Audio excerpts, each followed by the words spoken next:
Before I even begin interpreting the cards, I need you to understand something. If you were drawn to this message, it's not random. Energies align in very precise ways, and sometimes you're guided toward clarity when your situation reaches a point where you can no longer ignore what you feel. If you resonate with deep, confusing, and intense emotional connections, stay with me and make sure you stay connected for more messages like this, because what we're uncovering here is not surface level. This is something that evolves over time. Now, as I laid out the cards focusing on this connection, the first energy that came through was the Five of Swords, and this immediately tells me that the person connected to you is dealing with internal conflict more than anything external. This is not just about disagreements between you and them. This is about what's happening inside their mind. They are replaying situations, analyzing conversations, and trying to make sense of why this connection affects them so deeply. The Five of Swords often shows someone who appears to have walked away or created distance, but internally they don't feel victorious at all. In fact, they feel unsettled. There's a sense of regret mixed with pride, where they may not want to admit that something was lost or mishandled. What feels very real here is that they are struggling with the idea that you have impacted them in a way they didn't expect or prepare for. It challenges their sense of control, and rather than openly confronting those emotions, they are trying to intellectualize them, sometimes even convincing themselves that pulling away was the right decision, even when it doesn't bring them peace. Then we move into the Four of Swords, and this shifts the energy into silence, withdrawal, and emotional processing. This person has taken a step back, but not in a careless or dismissive way. This is someone who is actively trying to recover from the intensity of what they feel. The Four of Swords is deeply reflective. It's the energy of someone who needs space to think, to breathe, to regain clarity. What stands out strongly here is that when they think of you, there is a calmness that enters their mind, almost like a pause from the chaos they usually experience internally. But instead of trusting that calmness, they question it. They may not be used to feeling safe or emotionally at ease. So rather than leaning into that feeling, they retreat further, trying to understand it from a distance.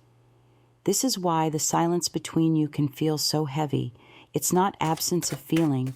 It's actually the presence of too much feeling that they don't yet know how to process.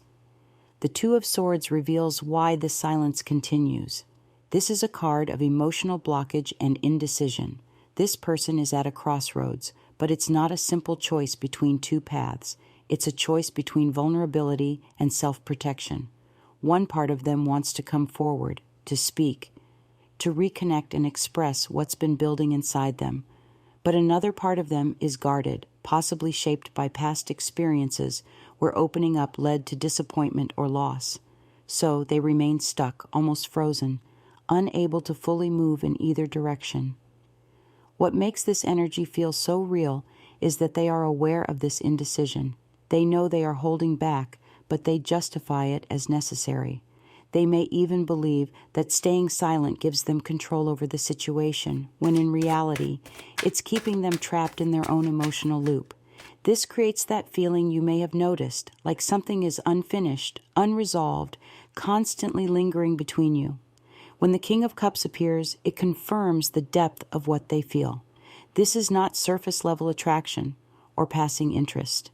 The King of Cups represents someone who experiences emotions very deeply, but does not always express them openly. This person has a strong emotional world, but they are careful about revealing it. With you, their feelings run deeper than they are comfortable admitting, even to themselves. They care, they feel connected, and there is genuine emotional attachment here. But the challenge is that they try to maintain control over those emotions rather than letting them flow naturally. This can make them appear distant or composed on the outside, even when they are feeling something intense internally. What's important to understand is that their silence or lack of expression is not a reflection of a lack of feeling. It's actually the opposite. They feel so much that they fear losing control if they allow themselves to fully express it. The Four of Wands brings in a completely different layer. This is where you see their vision of what this connection could be. This card is strongly associated with stability, partnership, and a sense of belonging. What this tells me is that they don't just see you as someone temporary in their life. There is a part of them that has imagined a future with you, something stable and emotionally fulfilling. You represent a kind of home energy to them, a place where things feel aligned, grounded, and real. But this realization also carries weight, because once they acknowledge that they see long-term potential with you, it forces them to confront the seriousness of their feelings. And that can be intimidating, especially for someone who is already struggling with vulnerability. So instead of moving confidently toward that vision, they hesitate.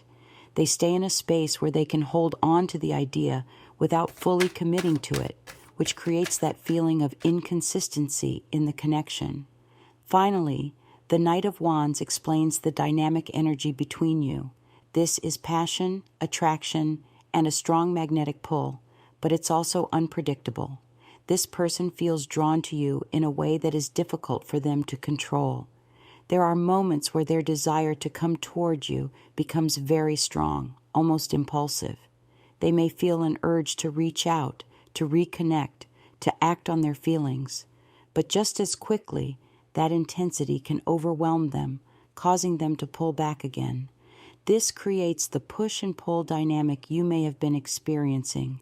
What's important here is that this inconsistency is not because the connection lacks depth.